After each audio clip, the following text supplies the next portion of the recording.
Tout à fait, tout à fait. Didier, j'aimerais revenir sur quelque chose que tu as dit, surtout la question de frontières qui n'existe plus avec le cybermonde.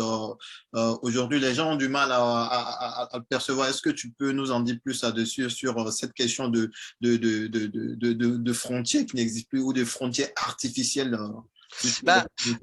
la frontière, on peut très bien, de façon très pragmatique, on va prendre un exemple très simple, hein, on peut considérer, là on a quelques participants, on se monte euh, un réseau, un groupe sur Facebook, par exemple, on crée une communauté sur Facebook, et je veux dire, on va pas s'occuper à quel pays globalement tu appartiens, de quelle nationalité tu es, etc. Et donc, on va créer une communauté qui peut grossir, qui peut diminuer, quoi. Bref, on le voit avec les mouvements sociaux, mais qui fait pas référence à des frontières physiques. Et donc, on peut déterminer, c'est un peu ce que j'appelais tout à l'heure l'autodétermination, c'est-à-dire que ce groupe va se constituer, va peut-être aussi avoir de l'argent par le biais de la blockchain et des crypto-monnaies, d'accord? Et en plus, on voit bien cette crypto-monnaie, je veux dire, il n'y a plus de monnaie nationale. Il n'y a pas d'État, il n'y a pas de, on n'a pas, les règles qu'on définit, on les définit grâce à la blockchain. Donc, tout ça fait qu'on crée des États, on peut créer des États totalement virtuels. Voilà. Hein. Et donc, c'est là aussi où ça devient intéressant, c'est quelle société on va avoir, c'est-à-dire est-ce que demain, en fait, les gens, pour l'instant, les gens se regroupaient et les pays se constituaient autour soit d'une région physique, soit d'une langue, soit d'une culture, soit. Mais demain, les gens s'ils se regroupent par centre d'intérêt, et c'est possible. C'est-à-dire parce que la cybersécurité nous passionne, on en parle tous les jours. Du lundi matin au dimanche soir, on crée une communauté cybersécurité de quelques millions de personnes. On est un État. On peut dire nos échanges, on les fera avec de la crypto-monnaie. On peut dire que les échanges qu'on fera, on va les valider par justement les blockchains. Et on s'affranchit totalement des États comme on les conçoit aujourd'hui, c'est-à-dire des frontières, des langues, des représentants, des élus, etc. Mais est-ce que ça voudrait dire, avec ce cybermonde, que nos États n'ont plus leurs intérêts réels Sont très, je pense, très fragilisés dans leur monde de gouvernance actuelle. Je veux dire, comment aujourd'hui empêcher, et on le voit, bon, que ce soit avec des pays comme la Chine, la Russie, etc., comment empêcher que des gens, avant c'était assez simple d'empêcher que des gens communiquent. Je fermais mes frontières, quoi, je veux dire je ferme ma frontière, ça avait un sens, c'est-à-dire que je baissais toutes les barrières, je mettais après des rondes, et bien sûr, il y avait toujours des gens qui arrivaient à passer parce que les frontières avaient quelques distances, mais globalement, j'empêchais les gens de passer. Voilà. Là, comment je peux empêcher deux personnes qui sont sur Internet de communiquer entre elles? À part couper Internet, mais si je coupe Internet, je coupe Internet pour tout le monde. En plus, par la structure même d'Internet, je veux dire, on est dans l'impossibilité, à moins de couper complètement, mais si on le coupe, c'est ça, on le coupe pour tout le monde, on peut pas filtrer, quoi. Donc, on peut observer, on peut voir ce qui se passe, mais et donc c'est pour ça qu'on se retrouve dans un monde sans frontières. On se retrouve aussi avec des gouvernants qui ont le problème. Avant, pareil, je veux dire, quand il y avait la parole écrite sur papier, je veux dire, on avait la notion des pamphlets, on avait les tracts, etc. Là, il n'y a même plus besoin de tracts. Mais un tract, c'était facile, je dirais, à empêcher. Déjà, il fallait que je distribue, donc il fallait que je tombais sur le distributeur de tracts. Après, j'allais à l'imprimerie, j'ai utilisé l'imprimerie, etc. Là, je veux dire, je fais un message sur Facebook, sur Link, etc. Comment je l'arrête? Même si Link, même si Facebook disent au bout d'un quart d'heure, on va supprimer le message. Là aussi, on a une notion, je veux dire, il y a un problème que je n'ai pas abordé, mais qui est aussi sur le problème de la connaissance, c'est qu'il n'y a plus de droit à l'oubli. Je veux dire, toutes les règles de justice, hein, pour ceux qui nous suivent, qui font un peu des études de droit, on a toujours, à partir du moment où on fait un méfait, on commet un crime, je veux dire, on doit, par le biais de la peine, un certain temps à la société pour réintégrer la société. Bon, c'est les règles qu'on a toujours définies. Là maintenant, je fais un crime, mais ce crime globalement transparaît et est reporté sur Internet. Ce crime ne s'efface jamais, j'ai plus le droit à l'oubli. Donc comment je vais gérer les sociétés avec ça? Comment je peux maintenant faire des peines en disant la notion de peine, je veux dire, bon, et l'effacement du casier judiciaire, etc., qu'on a globalement dans toutes les démocraties, dans tous les pays. Voilà, les gens ne sont pas condamnés à vie parce qu'ils ont fait une bêtise à 10 ans ou à 15 ans. Hein. Mais aujourd'hui, avec Internet, les gens sont condamnés à vie. Donc, comment va évoluer notre société là-dessus? C'est très intéressant ce que tu dis, Didier, parce que pour en venir à ce que tu as dit, la question de peine, hein, donc aujourd'hui même, la condamnation sur les réseaux sociaux est encore plus prononcée que sur… Ouais. Et ça peut être des fausses condamnations. Je veux dire, Exactement. en plus, une fois que c'est parti, comment tu vas arrêter ça? Ben, Comment tu vas arrêter ça? il n'y a pas de C'est, possibilité, voilà. c'est le réseau. Ah oui. Donc tu vois bien que la notion de gouvernance, etc., est très compliquée parce que même là, les frontières. Alors, il y a une question là. L'Internet est-il en train de géopolitiser le monde? Je pense parce que tout est politique. Je veux dire, depuis que l'homme et la femme sont sur Terre, je veux dire, on a toujours fait des politiques, c'est-à-dire que les gens se sont groupés. Alors avant, la politique, c'était je veux défendre ma caserne ma caverne, pardon, par rapport à une autre caverne pour le terrain de chasse ou des choses comme ça. C'est comme ça que les États se sont un peu constitués. Puis après, c'était ma culture, c'était ma langue, c'était défendre aussi mes enfants, mes femmes, etc. Voilà, c'était un peu ça, hein, la politique. Je veux dire au niveau de la préhistoire, etc. Quoi, toutes nos civilisations sont passées par là. Puis après, on a construit des murs, après on a voilà. Mais mais il est clair que, alors Internet, je dirais, moi, je prendrais le contresens de ce que nous propose Mustapha, c'est-à-dire que je dirais, est en train de géopolitiser notre système, c'est-à-dire qu'il le déconstruit. Parce que justement, on va plus avoir de relation avec le territoire sur lequel on est. Le meilleur exemple, c'est ce soir ce que l'on fait là. Je veux dire, il y a une dizaine d'années, on n'aurait pas pu organiser ce genre d'événement. Ah, il aurait fallu réserver une salle. Donc, soit que c'était en France, soit que c'était en Afrique, soit que c'était OK. Là, je veux dire, qui nous suit aujourd'hui à multi-pays, multi-continents, ça pose aucun problème. Exactement, exactement. Voilà. Donc, Alors, c'est ce que je te disais tout à l'heure. C'est pour ça on peut très bien créer une communauté, je veux dire, totalement virtuelle, chacun restant dans son pays, par le biais d'utilisation de blockchain, de crypto-monnaies, etc. On crée notre société qui n'a rien à voir avec, je veux dire, les sociétés analogiques. exactement. Et on se crée notre référentiel. Donc, comment prendre en compte ça? Voilà. Alors, certains pays essayent. Bon, on va prendre, pour rigoler un petit peu, la Corée du Nord. Bon, je ferme toutes mes frontières. Bon, mais il n'y a rien qui rentre, il n'y a rien qui sort. C'est pas, voilà. Et le monde ne peut pas fonctionner comme ça. Donc, on voit bien que cette technologie, qui est très intéressante, hein, faut pas, comme je disais tout à l'heure, on va pas jeter l'eau du bain avec le bébé. Mais comment je m'assure aujourd'hui que un État est un État, que la gouvernance assurée dans ces États, c'est de la vraie gouvernance, etc. Et on voit bien le problème d'ailleurs qu'ont tous nos gouvernants.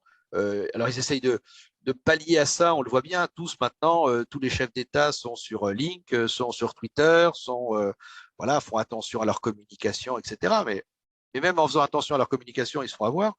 Donc là aussi, comment ne pas se faire avoir? Et puis, ça peut fonctionner ainsi, mais comment protéger nos pays contre l'impact psychologique? Bah oui, c'est là où il faut se poser des vraies questions. Là, Christian, vous avez tout à fait raison. C'est là où il faut mener. Et moi, c'était un peu le but de mon intervention. C'est pas de vous amener globalement des solutions, c'est plutôt de vous amener du questionnement. Mais je pense qu'il faut qu'on repositionne la digitalisation. Et je vous dis, pour l'instant, pour moi, on n'est qu'à la numérisation. Je joue pas sur les mots, mais vous voyez le problème. Je vous dis, moi, je reprends l'exemple de ce matin. Là, c'est bon, à un moment, ça fait sourire, quoi.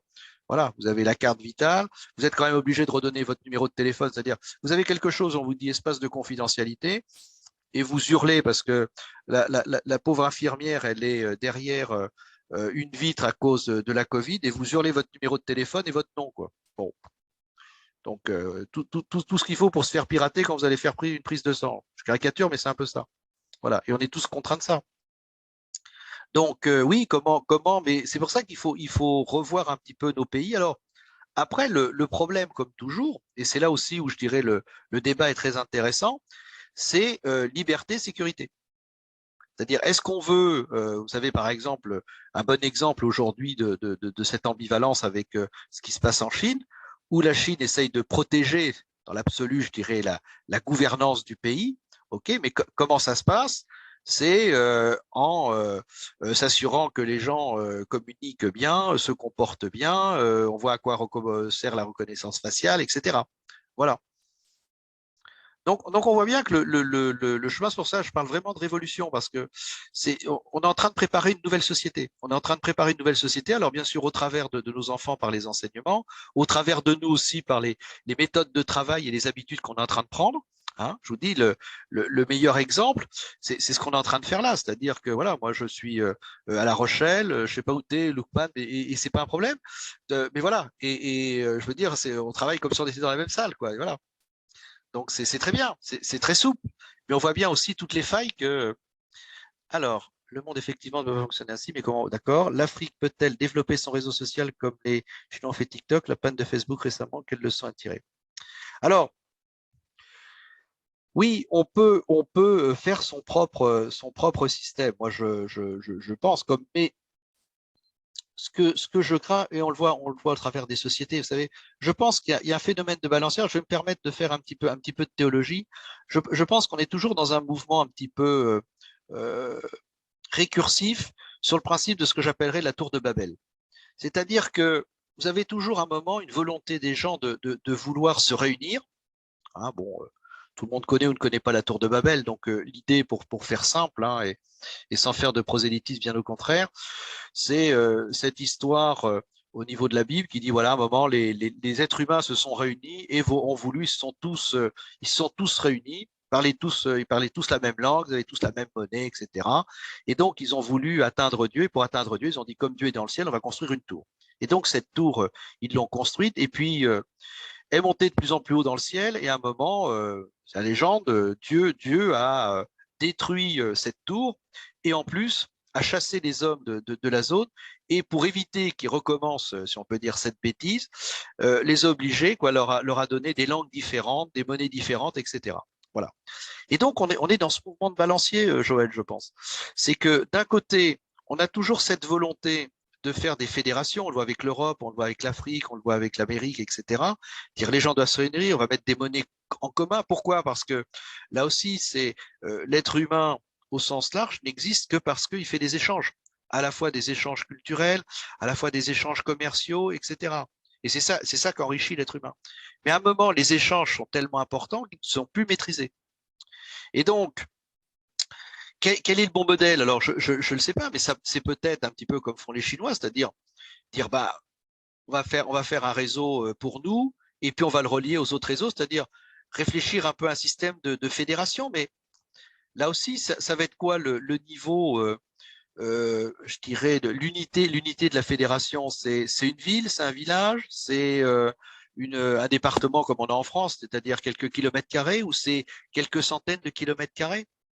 Vous voyez, c'est là où ça nous ramène un petit peu. Donc, si on reprend un peu cet exemple de la tour de Babel, en ce moment avec Internet, on a un peu ce problème de tour de Babel. C'est-à-dire, ben, les gens se réunissent, ont le même langage, parce que là aussi, chose super pratique, il n'y a plus besoin d'apprendre les langues étrangères. Vous avez des outils qui vous traduisent en ligne, hein, les conversations. Bon, c'est super intéressant. Et il n'y a même plus la barrière de la langue. Donc voilà, on supprime beaucoup de barrières, mais est-ce que l'homme peut vivre dans je dirais, dans une grande communauté? Et la question à se poser, je pense, c'est quelle est l'unité de base qui permettrait aux êtres humains d'évoluer dans des zones de risque acceptables. Voilà, j'espère apporter un éclairage à votre question, Joël. Ben, je pense que oui. Didier, l'autre question que je voudrais poser, c'est à savoir, on sait que Internet représente une opportunité, l'opportunité je dirais, d'une amélioration des conditions de vie de l'humanité, etc. Mais face aux dangers qu'elle représente aussi, comment pouvons-nous protéger nos enfants, sachant que ces enfants doivent utiliser Internet, qui est devenu un outil de travail à la fois, mais qui représente à la fois le danger pour ceux-ci? Et tu as tout à fait raison, Lukman. Alors, il y a même un autre danger qu'on voit de plus en plus maintenant avec les enfants, hein, en bas âge, on commence à avoir des études. C'est, je dirais, on perd entre guillemets un peu de QI. Hein. L'écran en tant que tel est un outil très dangereux. Et de plus en plus, d'ailleurs, on déconseille aux parents de mettre leurs enfants, même devant la télé, avant 3 ou 4 ans. Voilà, parce que ça bloque, là aussi, ça bloque un peu l'esprit de réflexion, etc. Hein, on est trop un petit peu avec le problème d'Internet au sens large et du numérique au sens large, c'est que contrairement à ce qu'on avait avant où il fallait aller chercher l'information, il fallait, je dirais, un peu se déplacer, faire un effort intellectuel pour trouver des informations, aujourd'hui, votre information, elle est poussée. C'est-à-dire, même si, et on le voit avec tous ces réseaux sociaux, tous ces messages qu'on reçoit en permanence, même si vous vous intéressez pas à une chose, on vous pousse quand même l'information. Voilà. Alors maintenant, après, l'autre problème que tu soulèves, Lookman, qui est super intéressant, c'est vrai que, je dirais avant de façon un petit peu caricaturale, hein, on a vu ça dans les vieux films de série B, quand les Américains ou les Européens, je dirais, allaient en Afrique ou allaient en Asie, etc. Bon, ils avaient un camion avec une dizaine d'ouvrages, et puis on distribuait la connaissance comme ça avec 3-4 livres. Bon. Aujourd'hui, avec Internet, l'avantage, vous amenez une fibre optique, vous amenez un petit modem, un petit écran, et les gens accèdent à la connaissance mondiale. Alors, c'est pour ça que je reviens un peu sur cette expression ça fait la troisième fois que j'utilise, il va falloir que j'arrête, que je l'arrête, parce qu'à un moment, vous allez dire qu'il a que ça comme référence. Faut pas, comme on dit, jeter l'eau du bain avec le bébé. C'est-à-dire, bien sûr que Internet nous amène énormément de choses. Et ça, je pense qu'il faut pas le jeter, faut le conserver. Maintenant, parce que même dans des coins les plus reculés du monde, avec un peu d'électricité, avec je dirais, une petite antenne satellite. Je veux dire, il n'y a pas un seul point de notre Terre qui qui ne va pas accéder à l'information mondiale, aux bases de connaissances mondiales. Maintenant, ce qu'il faut, c'est qu'on arrive à mettre en place, alors là aussi, c'est là toute la difficulté, bien sûr, mettre en place des outils qui nous assurent surtout l'intégrité de la donnée. Et je pense qu'aujourd'hui, on ne se penche pas assez sur ce problème. Je vous dis, pour moi, on est trop sur des problèmes de disponibilité, de confidentialité, mais pas assez sur le problème d'intégrité. C'est-à-dire, voilà, les données que je vous pousse, je suis sûr que ce sont des vraies données, comme on avait avant avec les livres, etc. Ce que l'on a pu avec Internet. Voilà. Alors, je reprends ce que dit Mustapha. Alors, Internet a beaucoup plus de défauts que de qualités. Je ne suis pas tout à fait d'accord parce que et j'espère ne pas avoir introduit cette notion négative dans votre esprit. Il y a beaucoup de qualités à Internet. C'est ce que je vous disais, c'est-à-dire que dans tous les coins du monde, maintenant, on a accès à la culture, à la connaissance. Vous pouvez voir des films sur, je veux dire, au fin fond de l'Australie, même au fin fond du Pacifique, sur une île déserte, vous avez accès, je dirais, aux bibliothèques, aux musées, vous avez accès. Alors, tout ça fait que ça amène beaucoup de qualité. Le problème, c'est que, comme toujours, ces outils ont tellement de possibilités, ont tellement de potentiel que des esprits criminels, appelons un chat, ces esprits criminels les ont détournés. Alors des fois, je mettrai un bémol quand même sur l'esprit criminel, des fois parce que c'est une mauvaise utilisation, mais bien souvent c'est aussi la notion de nuire parce que c'est tellement facile entre guillemets d'être cybercriminel par rapport à avant quand on était un criminel analogique. Donc je pense pas, il faudrait pas partir sur cet état d'esprit, si je peux me permettre, Mustapha, de continuer à vous répondre sur ce sujet. Internet a des défauts et je pense que ce que l'on ne fait pas trop aujourd'hui, c'est d'identifier les défauts d'Internet, d'identifier les défauts des outils qu'on met en place.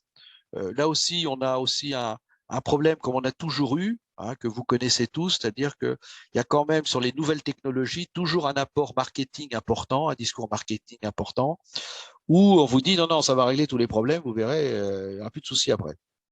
Voilà. Le problème, c'est que bien souvent, le problème, vous le découvrez une fois que vous avez acheté l'outil. Voilà. Et on est quand même dans cette fuite en avant avec Internet. Hein, c'est vrai que c'est sympa de pouvoir se mettre un fond quand on est filmé derrière, qu'on peut arranger les photos, parce qu'on a toujours cherché à arranger les photos. Bon, avant, c'était un peu compliqué. Hein, quand on faisait de la photo analogique, transformer une photo, c'était compliqué. Là, on voit avec le numérique, c'est super facile. Hein, et ça en devient dangereux parce que les gens, comme je vous le disais tout à l'heure sur la reconnaissance faciale, au départ, la reconnaissance faciale, on peut y trouver beaucoup d'intérêt parce que c'est vrai que je capte un visage au milieu d'une foule de 10 millions de personnes ou d'1 million de personnes, allez, on va pas, 10 millions, ça ferait du monde sur la place, mais disons, à une bonne manifestation, là, sur les Champs-Élysées, quand la France avait gagné la Coupe du Monde de foot, 98, et puis il y a quelques années, tout le monde était sur les Champs-Élysées, on met pas loin de 600 000 personnes sur les Champs-Élysées. Bon, au milieu de ces 600 000 personnes, vous allez, par la reconnaissance faciale, reconnaître une personne. À la fois en bien et en mal, parce que je dirais en mal si vous avez des choses criminelles à faire, mais en bien parce que si cette personne disparaît, vous dites, bah, à cette heure-là, elle était sur les Champs-Élysées. Donc, c'est le côté très intéressant de la reconnaissance faciale. Mais à l'inverse, cette reconnaissance faciale, comme elle est numérisée, ça me permet, comme je vous l'avais un petit peu développé, c'est je peux me construire le visage de monsieur et de madame tout le monde à 95%. Et bien sûr, le système déterministe sera incapable après de me reconnaître en disant mais ce visage, il correspond à tellement d'autres visages que je suis incapable de mettre une identité là-dessus. Donc voilà, c'est en permanence. Alors, je pense qu'il y a une solution, je vous en ai un petit peu parlé tout à l'heure, c'est cette notion d'éthique. Je pense qu'il faut qu'on arrive à mettre, alors c'est peut-être un travail de l'ONU, c'est peut-être, je ne sais pas, hein, mais il est clair qu'il faut commencer à raisonner là-dessus, se dire, voilà, cet outil, est-ce qu'il ne faut pas que je mette des limites à cet outil parce qu'au-delà de cette limite, il devient dangereux. Voilà. Je pense qu'on est un peu en permanence sur un système un petit peu comme le franchissement d'un col, c'est-à-dire jusqu'à une certaine limite, on va du bon côté, et puis une fois que je pousse un peu plus loin le modèle, je passe de l'autre côté. J'ai un autre exemple qui me vient à l'esprit parce que j'ai travaillé là-dessus, c'est tout ce qui tourne autour du cyberharcèlement. En France, on considère qu'on a 20% des étudiants, des lycéens, des collégiens qui sont cyberharcelés. C'est quand même pas mal, 20%, ça fait 1 sur 5. Hein. Bon. Et en fait, quand vous interrogez à la fois les gens qui sont cyberharcelés, mais les cyberharceleurs, ça part toujours d'un truc bête. D'un truc bête avec une photo, puis cette photo, t'es plus mon copain, t'es plus ma copine, quoi. On a tous connu ça quand on était adolescent. Bah, puisque t'es plus ma copine, bah, la photo, je vais la publier sur le réseau, etc. Avant, si vous voulez, ça s'arrêtait parce que généralement, on mettait une claque, on se mettait un coup de poing, voilà. Maintenant, avec les réseaux sociaux, je veux dire, et puis c'est diffusé quasiment dans le monde entier. Mais en plus, si vous voulez, c'est que vous avez une notion aussi de responsabilité par rapport au crime qui est totalement différente dans le sens que avec l'écran, vous avez un filtre, je veux dire. Vous agressez pas la personne directement. Voilà. Hein, je prends un exemple assez simple et ne te vexe pas, Lookman. Je vais à côté de Lookman, je lui mets un coup de poing dans la figure. Bon, ça va s'arrêter là, ok. Mais si je lui fais une attaque et je vais bien voir le risque que je prends, parce qu'il est peut-être plus balèze que moi, parce que je sais pas, on est tous les deux assis. Donc, mais quand je vais vouloir lui mettre un coup de poing, je vais peut-être réfléchir un petit peu avant en disant, mais peut-être qu'il va m'en redonner un, puis c'est moi qui vais m'en prendre plein la tête. Donc, je vais peut-être pas y aller comme ça. Mais avec l'écran, je lui envoie un message du style et prends-le vraiment au premier degré, Lookman, t'es un pauvre con. Ça m'a rien coûté, je prends pas de risque, rien du tout. Et sur la terre entière, je veux dire par Internet, mon agression apparaît tranquillement. C'est ça aussi le problème d'Internet. Ça rejoint l'intégrité de la question. Voilà. Mais merci Didier. J'aimerais rebondir sur quelque chose que tu as mis en évidence concernant, par exemple, la reconnaissance faciale, parce que si nous sommes sur un espace public, si on est capable de me repérer à travers cette technologie alors que je n'ai pas donné mon consentement, parce qu'il y a la question de consentement qui va se poser aussi. Bien sûr. Et donc, au niveau juridique, même aujourd'hui, le droit numérique se met en place petit à petit. C'est pas encore, il y avait quand même un vide juridique en la matière. Donc, est-ce que les États aujourd'hui peuvent réglementer réellement tout ce qui concerne la reconnaissance faciale, sachant que cette reconnaissance faciale vient mettre à mal également les concepts de liberté dont on a parlé et dont tout le monde se targue de sa propre liberté déjà. Et aussi, l'autre question, c'est de savoir aussi au niveau de l'harcèlement scolaire ou universitaire, etc., c'est difficile de mettre des mesures en place puisque c'est les écrans, on ne peut pas empêcher quelqu'un de pouvoir poster quelque chose sur Internet. Et même pour les vérifications au niveau de Facebook, de Google, ça prend un peu de temps. Donc, l'information est déjà partie. Tout Donc, à fait. quelles sont les armes dont nous disposons aujourd'hui pour pouvoir contrôler tout ça? Très peu d'armes parce que, si tu veux, le problème, et vous allez comprendre pourquoi je mets vraiment ce bémol, c'est que si cette reconnaissance faciale est faite par un capteur étatique, il va rentrer sous le coup de la loi. Je veux dire, c'est une caméra de la DGSI, de la police, etc., qui te filme, ça rentre sous le coup de la loi. Mais aujourd'hui, avec mon petit téléphone, là, je peux faire de la reconnaissance faciale. C'est-à-dire, pendant que la police te filme, moi, je peux te filmer aussi, je peux te reconnaître. Et là, c'est de la responsabilité individuelle. Comment je m'assure, toi, on a un exemple, moi, l'autre fois, qui m'a pas traumatisé, mais qui m'a un petit peu choqué. On a eu l'incendie de Notre-Dame. Bon, c'est passé, c'était au mois d'avril, il y a 2 ans, je raconte 3 ans, ça commence à dater. Bon, le problème qui s'est passé à un moment dans les communications, c'est que tous les gens qui venaient voir Notre-Dame brûler, alors avant on regardait et puis c'est tout. Là maintenant, les gens ils filment. Et il y en a qui sont venus avec 4 ou 5 téléphones avec sur leur baguette là, qui filmaient, voilà. Résultat de l'impact, c'est qu'à un moment, les services de pompiers, les services d'alerte, etc., ne pouvaient plus utiliser leur téléphone portable parce que les cellules étaient saturées. Mais en plus, les gens ont capturé des images. C'est-à-dire qu'ils ont filmé des gens, ils ont filmé des attitudes. On a même eu un moment une polémique parce que certains avaient filmé des ombres qui se baladaient sur le toit de Notre-Dame. On dit ça y est, il y a des attentats, c'est des gens qui ont mis le feu à Notre-Dame et tout le machin. Mais il est là le problème, c'est qu'aujourd'hui, si tu veux, tout le monde peut capter de l'information. Ça rejoint ce qu'on disait tout à l'heure sur la connaissance, c'est que l'information n'est plus du tout filtrée. Donc tu peux toujours mettre globalement des lois. Le problème, c'est qu'il faudrait, sur une manifestation où tu as 500 000 personnes, s'il y a déjà tout le monde se filme, donc il faudrait prendre tous les téléphones des gens qui manifestent et leur dire qu'est-ce que vous avez filmé, et si vous avez filmé des visages, c'est dans le coup de la loi. Donc on voit le problème qui se pose. C'est que on peut pas traiter ça de manière analogique. Il faut le traiter sur le problème de la digitalisation. Je m'explique, c'est-à-dire qu'il faut réfléchir à comment je pourrais globalement, quand je prends plusieurs visages, si je voulais une solution, comment je floute automatiquement ces visages. Voilà, si je n'ai pas une autorisation de l'État pour ne pas flouter les visages. Parce qu'aujourd'hui, je ne peux pas l'empêcher.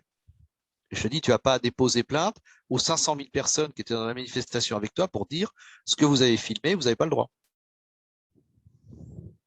Et en plus, elles vont publier ça sur Internet, bien sûr, en disant j'étais à la manifestation. Et l'autre fois, je prenais l'exemple comme ça pour rigoler. J'ai dit à mon épouse que j'étais en train de travailler, justement, je suis à un webinaire que Lookman organise. Et en fait, elle apprend en regardant les réseaux sociaux que j'étais en train de passer une soirée avec ma copine dans un bon resto. Voilà. Bon. Résultat, je veux dire, là aussi, j'ai pas fait une infraction, c'est pas couvert la loi. Maintenant, je vais avoir des problèmes avec mon épouse. OK? Et c'est monsieur tout le monde qui a fait ça. Parce que tout content, il a filmé, il dit voilà, je suis au resto. Parce que comme les gens qui filment ce qu'ils ont dans l'assiette, etc. Je veux dire, à un moment, on arrive à des choses un peu surprenantes sur les comportements. Mais je veux dire, tu filmes, tu es au resto, tu dis voilà, je suis au resto, chez mon copain machin, avec mes copines, des trucs. Et en même temps que ça, tu me filmes, moi qui suis avec ma maîtresse. Et j'ai dit à mon épouse que j'étais en train d'animer un webinaire avec toi, Lookman. Bon, résultat, mon épouse voit ça sur le poste. Qu'est-ce que je fais? Comment je peux t'attaquer? Je vais porter plainte à la police en lui disant il m'a filmé, il m'a pas demandé d'autorisation. Entre guillemets, le mal est déjà fait. Tu vois, donc c'est pour ça. Alors, Mustapha a une bonne idée avec le régulateur. Je pense qu'il faut, oui, il va falloir définir des régulations. Je pense qu'il va falloir, et j'ai déjà dit ce mot plusieurs fois et je le redis avec une certaine passion, il va falloir qu'on mette de l'éthique dans nos comportements. Éduquer les gens sur dire attention, vous êtes responsable, et je pense que c'est aussi une nouvelle forme d'éducation qu'il faut mettre en place. C'est que globalement, on est responsable de nos faits et gestes. Et quand on filme quelqu'un, il faut savoir d'entrée qu'on prend des risques. Le fait de filmer quelqu'un, voilà, que ce soit une manifestation, que ce soit au restaurant, etc. Et ça, aujourd'hui, c'est pas dans la culture. Didier, on est quasiment à la fin de cette belle intervention, mais j'aimerais aussi répéter que le thème de ce soir, c'est comment le cybermonde bouleverse le monde contemporain avec ses menaces et ses opportunités. Comme vous avez vu, Didier, il a présenté dans son ensemble les opportunités que ce monde représente, mais également les menaces qui sont inhérentes à celui-ci. Donc, avec le débat africain de l'intelligence économique et surtout l'Institut africain de la réflexion stratégique, ces questions sont abordées pour pouvoir permettre au continent africain et aux dirigeants de pouvoir mieux comprendre le cybermonde et adapter leurs stratégies futures, ne pas copier-coller des stratégies qui viennent d'autre part, ce qui n'est pas une bonne idée. Et aussi pouvoir sensibiliser les gens parce que tout comme fait la cyber, c'est une question de sensibilisation avant toute chose. Parce que si personne n'est sensibilisé au risque cyber, tout le monde fera ce qu'il fait comme d'habitude. Donc, ne pas considérer les autres, prendre des risques énormes et exposer du danger. Donc, Didier, pour te rejoindre, il y a l'exemple typique en matière de cybersécurité qui existe avec les stagiaires qui sont dans les organisations qui souvent introduisent des clés USB au niveau du réseau, copient des fichiers, qui veulent aller travailler à la maison, mais c'est un gros risque. Et ce risque, il est humain avant tout, parce que le risque, il est humain avant d'être technique. Donc, oui, c'est nos comportements, tu as tout à fait raison. C'est pour ça que c'est vraiment une éducation, quoi. Faut éduquer les gens à la digitalisation et pas uniquement au numérique. Hein, je pense qu'on a loupé un virage là parce qu'on a voulu peut-être trop simplifier le discours, mais il est clair que je pense avoir été assez clair sur la différence entre numérisation et digitalisation. Il faut déjà qu'on repense dans nos méthodes de travail, etc. C'est quoi digitaliser nos processus actuels, ce qui n'est pas fait, quoi, en tout cas pas complètement, c'est clair. Hein. Et là-dessus, amener des règles, alors qu'on peut appeler des règles d'hygiène, des règles éthiques, etc., sur comment se comporter dans un monde digital. Tout à fait, Didier. Et il y a quelque chose que j'aime dire souvent lorsque je suis en formation. Je dis ceci, j'ai dit, on nous a donné un outil puissant qu'on appelle Internet. Ils nous ont donné beaucoup d'outils qui sont merveilleux, mais ils ne nous ont pas donné le mode d'emploi. Ils nous ont laissé nous débrouiller. Et ça crée une cacophonie, une anarchie totale où des gens qui pensent maîtriser le sujet ne maîtrisent pas. Donc, on devient le produit de l'outil qu'on nous a donné et ça crée des dégâts. Ça crée des dégâts. Donc, aujourd'hui, l'objectif pour nous était de comprendre ce cybermonde avec toi et avec tous les participants qu'on remercie de les questions qui sont très pertinentes. Je pense qu'on va programmer très rapidement une seconde session avec toi. Avec grand plaisir, en tout cas très honoré, il y a beaucoup de choses voilà, sur lesquelles on peut discuter, c'est très intéressant. Et c'est vrai qu'il faut aborder le sujet et tu as tout à fait raison. On a confié, je dirais, alors des fois je prends cet exemple aussi quand je fais des formations initiales, on a donné à tout le monde une Ferrari alors que les gens ont à peine le permis pour conduire une voiture à pédale, quoi. Voilà. Exactement. Mais en tout cas, merci Didier, merci à tous les participants. Voilà, merci aux participants et merci à toi de cette invitation, Lukman, avec grand plaisir pour réintervenir sans aucun problème. Donc, je vous dis, nous aurons un webinaire exceptionnel, donc vraiment exceptionnel. Le mot s'y prête, donc ça sera ce samedi avec le docteur Prince Koya Israël, donc sur la question russo-ukrainienne, donc la guerre, donc qui se fait là-bas, puisqu'il y a une question de cybersécurité aussi qui s'intègre dans cette guerre. Donc, le titre de ce webinaire qui vous sera communiqué est intitulé Militarisme russe et interventionnisme occidental dans le monde. Bonnet blanc, blanc, bonnet, la souveraineté des autres sera ou ne sera pas. Donc, c'est vraiment une question géopolitique majeure. Donc, samedi, 20h heure GMT, 21h heure de Paris. Donc, nous allons nous retrouver encore une fois, et les semaines qui vont suivre aussi des sujets très passionnants tels que des sujets sur l'usage de l'intelligence artificielle dans le domaine de l'assurance. Donc, il y a la question de protection à travers la cyberattaque qui peut conduire également au niveau des maisons d'assurance. Donc, aussi, on ira sur des questions liées au droit maritime et d'autres choses. Ce fut un plaisir de vous avoir et puis je vous donne rendez-vous ce samedi. À très bientôt. Merci à tous. Merci à tous. Au revoir. Merci, Lukman. Au revoir.